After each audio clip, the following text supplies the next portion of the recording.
My sister, 24, had my niece when she was 19. She dropped out of college but didn't want to ruin her boyfriend's life, so she never went after him for child support. The truth was that it wasn't his baby and she wasn't sure who the father was.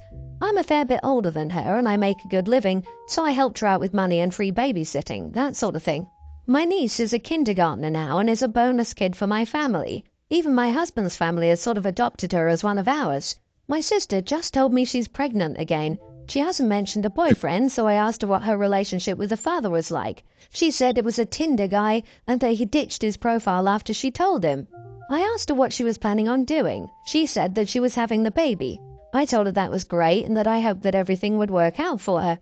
I added that I wouldn't be giving her money to support her new baby and that I wouldn't be babysitting for her.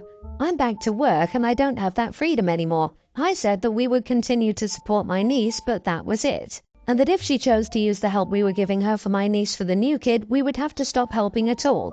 She lost it. She said that I was judging her and how she chooses to live her life. I'm not. She can do whatever she wants, but she has no right to expect my husband and me to pick up the slack from her refusal to be a responsible person. It didn't take long for our mother to call me to chew me out for saying what I said. I asked her how much money she'd given my sister for my niece, and how much she was going to give her for the new kid. I said I would give my sister the same amount my mother gave me for each of my kids, the cost of a onesie from Walmart. She said I was a terrible daughter and sister for saying what I said. She said that if she had more money, she would have given us more. I said that she could sell a house up north now that she lives in Florida to help support my sister if she's running out of money. She isn't. My dad left her well set up when he passed away. Am I the idiot? I would want to oust my sister, but I understand you want to maintain the loving relationship you have with your niece. I also get making the distinction that you will continue to love and support your niece as a member of your family, but you don't condone your sister's irresponsible actions when she's not even that responsible for her first kid. It's a tough spot you're in, but you're not the idiot. I disagree. I mean, having one kid in private school while the other starves is functionally brain dead. That's not how families work. And it's a baby. I get OP not giving more money, but acting like the morality police is kinda crap. It's like they're doing a good thing to hold it over their sister's head and drive a wedge between the kid who gets money and the kid who doesn't. It's cruel in its totality. OP is welcome to withdraw help and stand firm on the amount of help, but to say that help must be used to show favoritism to one of her kids is cruel. OP, you are the idiot. Listen, I get it, but at the same time, the sister is an adult and needs to take care of her own crap. The kid won't starve if they're in the US. The mom will most likely qualify for WIC, food stamps, Medicaid for the kids, and so much more. Honestly, I'd be angry too and stop the money flow. Basically, OP is the baby daddy paying child support for the niece, and OP's money should be going to the niece, not the second child. I agree. She's taken her niece in as a member of her family and because of that bond wants to continue to offer the same love and support for her niece. I think OP is trying to protect her niece from suddenly getting half the limited resources given to her. When someone is planning their life using magical thinking, you can't deliver bad news kindly. It's just ignored or dismissed. I'm afraid that if OP were less blunt, her sister would believe OP could be persuaded to change her mind. It doesn't matter if it's family, it's delusion, and you can't argue with delusion. You have to let them fail and not blame yourself because it was never your responsibility in the first place. Sister got so lucky that OP agreed to help her with the first child, but she sees it as OP's duty. My fiancé and I got engaged a few months ago. 2 years into our relationship, he said he wanted a prenup. I wasn't super concerned about the prenup, except before that I also paid 3 months of rent for him in our first year together because he was laid off. He normally makes more and is paid more, but then he got laid off and I covered his portion for those 3 months. I found it was super unfair that I did that and he didn't pay me back, but he expects me to be okay with not helping me in the future. But he explained he was just worried because men get cheated all the time with divorces. I felt like he just saw me as a greedy gold digger, even though we're both six-figure earners. I'm a technical writer and manager, and he's a programmer.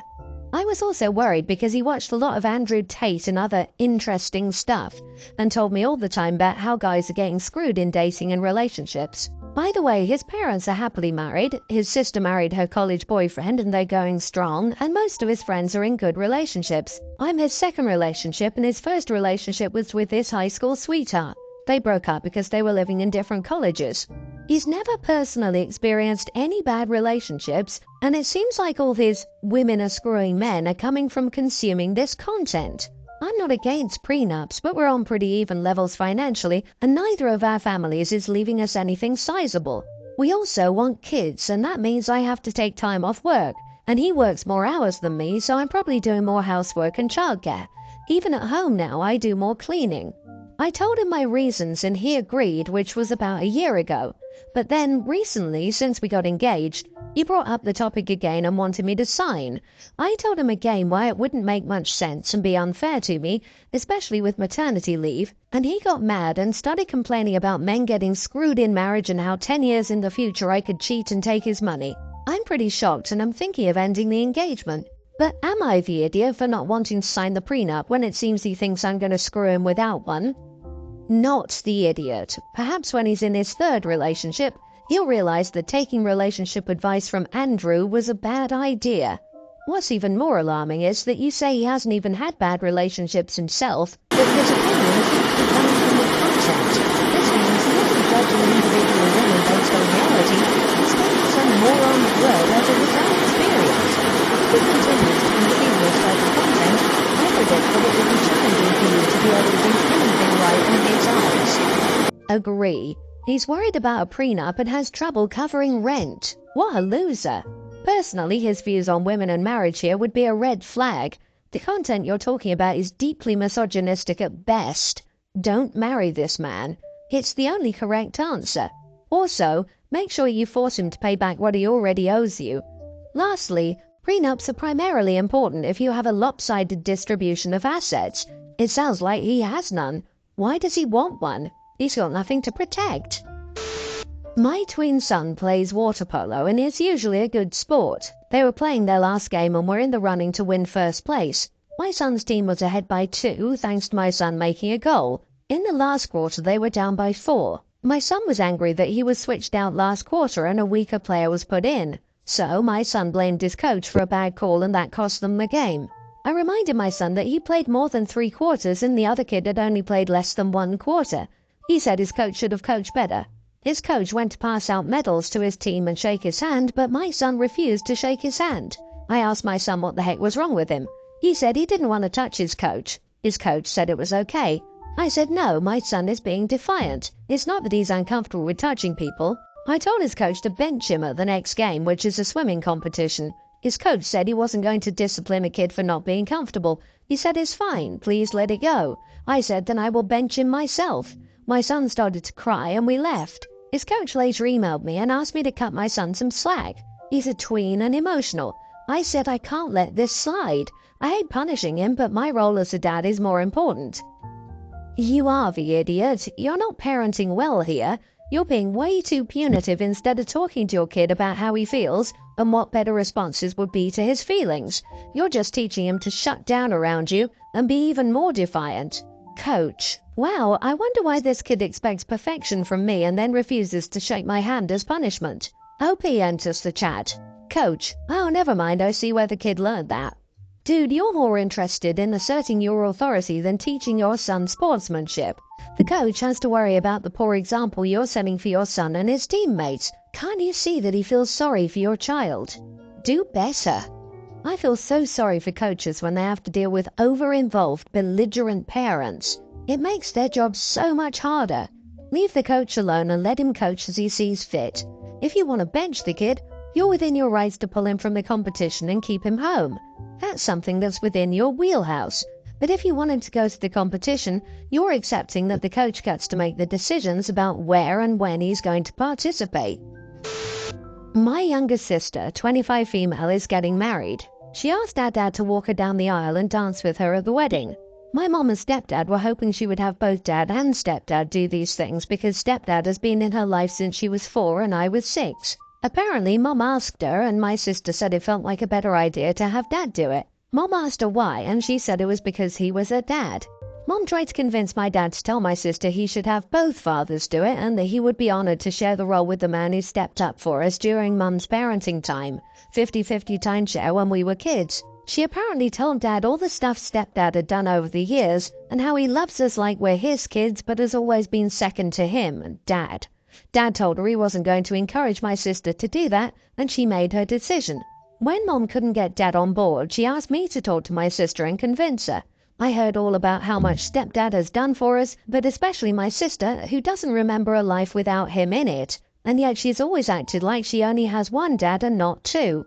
She said it would be a beautiful gift for my stepdad for me to try, and she knows that deep down my sister doesn't want to upset our dad, and she would probably have asked both if that wasn't a concern. She said as the big brother, she felt like I was the next best person to have this talk with her.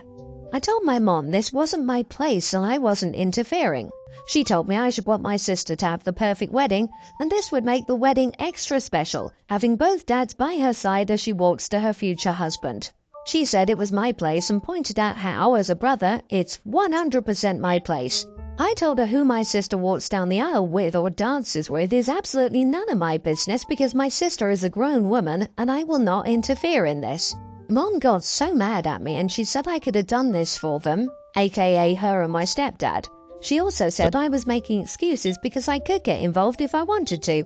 Am I the idiot? Not the idiot. Of course you could choose to get involved. Busybodies stick their noses in other people's business all the time.